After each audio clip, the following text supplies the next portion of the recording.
welcome back to my channel. I hope you're all doing very well and very excited for this video. I'm excited because this is one of my all-time favourite desserts. It's a Bakewell Tart. Now not only is it pastry, but it's got almond frangipane on top, and it is just my favourite thing to eat. I don't know why, I just absolutely love it. And I'm going to show you a really quick and simple method on how to get an amazing tasting dessert. So I'm going to start off with the frangipane, which is the almond filling for the tart. And for this we need 115 grams of ground almonds, 115 grams of caster sugar, 115 grams of butter, which is unsalted, 30 grams of flour, which is plain flour, and 2 eggs, which weigh out at 100 grams. So into a mixer bowl, I'm going to add the sugar and butter, and I'm going to cream them until they're light and fluffy.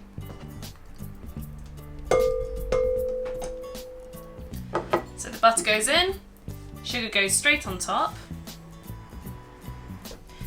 I'm going to put that on to beat until it's really nice and fluffy, like you would do for a cupcake. So while that's beating, I've actually got some vanilla extract, which I'm also just going to add about half a teaspoon just to enhance some flavour. And go straight in, like that.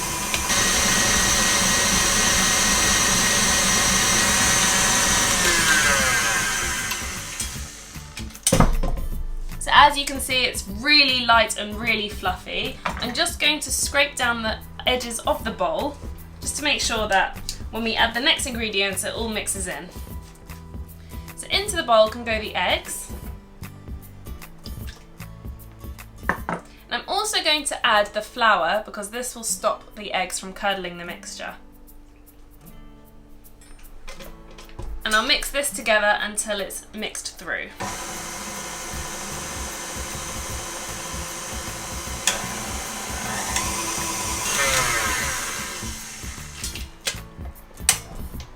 Now into the bowl goes the ground almonds.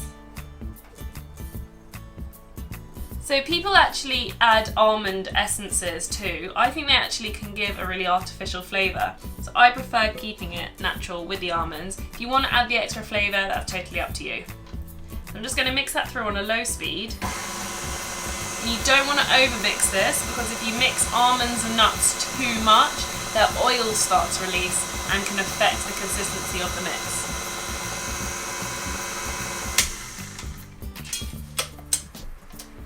So once it's combined, I'm just going to scrape off the excess from the beater itself. And then give it just one last mix by hand, just to ensure that all the ingredients are mixed in evenly. So what I'm going to do now is pure Georgia style. I'm going to fill up a plain piping bag, so that's one with no nozzle at the end. And it just makes the filling of the tart that little bit easier and more even. So that is nice and secure, and now we can fill the tart case. So I've made myself one of my short crust pastry tart cases. If you want to see how I make these, then I believe if you click this eye over there, it will head over to my pastry recipes, so give them a go.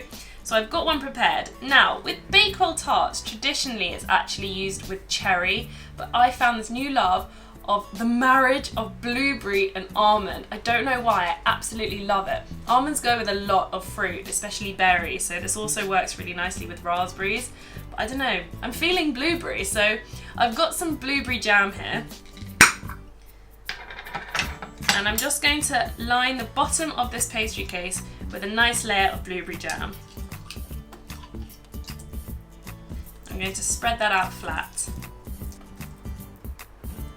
So you want the pastry to be fully cooked by this point. I know a lot of recipes say part bake it, but I just always find that the pastry doesn't cook as much once you've got all the filling in it. So I like to cook my pastry perfectly, like so it's just there before I add all the fillings. Okay, so that's nice and even with the blueberry jam. I'm now going to fill it up with the frangipane. So for that, I'm just going to cut a bit of the piping bag off. And this is the really satisfying bit. I'm going to start from the middle and just swirl it around until I reach the outer edge.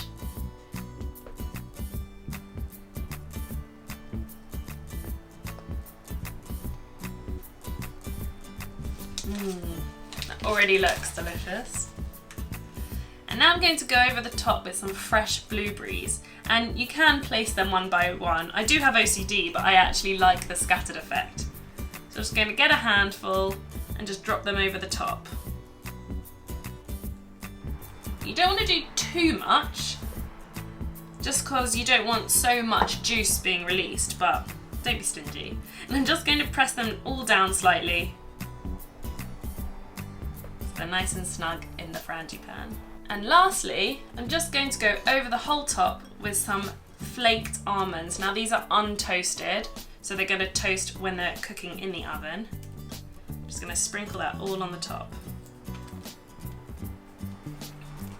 Okay, that looks amazing. I'm literally so excited for this to be cooked. I've got my oven preheated at 180 degrees Celsius, and this is going to go in for about 25 to 30 minutes until it's nicely golden brown and cooked through.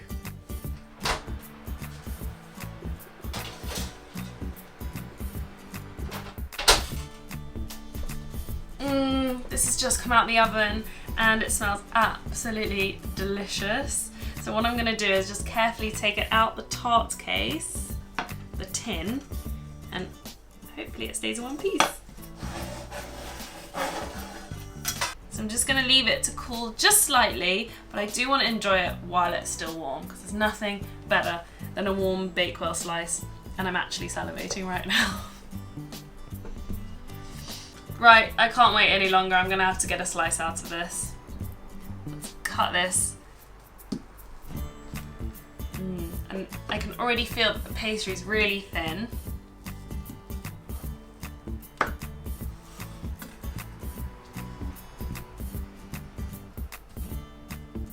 And oh my god, that looks so tasty. You can see all that blueberry jam at the bottom, and the fresh blueberries on top have released their juices.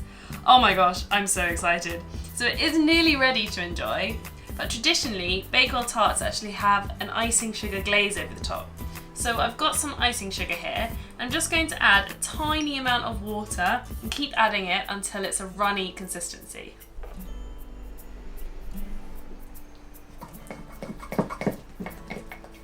So this is a nice and thin water icing. I'm just going to drizzle it all over the Bakewell tart.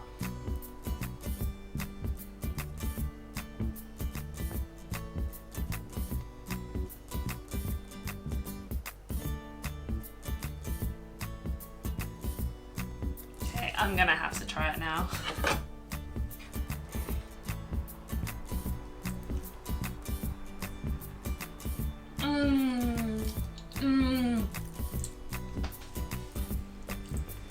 That's amazing. I mean, every time I eat it, I'm reminded why it's my favourite dessert. And it's still warm. Oh my god, you literally have to try this one. I promise you. Try this. Don't eat the whole thing, but it keeps for a few days. So if you keep it airtight, it's good for a few days to enjoy. It's perfect for a tea or dessert. You've really got to try this one out. If you do, don't forget to tag me at George's Cakes, because I'd love to see what you do with it. You could be really creative. You can add any fruit you want to it. For me, this is the ultimate classic. The blueberries just really hit the spot for me. You could decorate it however you want to, but show me what you create by tagging me, especially on Instagram at George's Cakes. And don't forget to like, comment, and subscribe to my channel. Head over to see all my other videos too. I hope you've enjoyed it. I'll see you next time.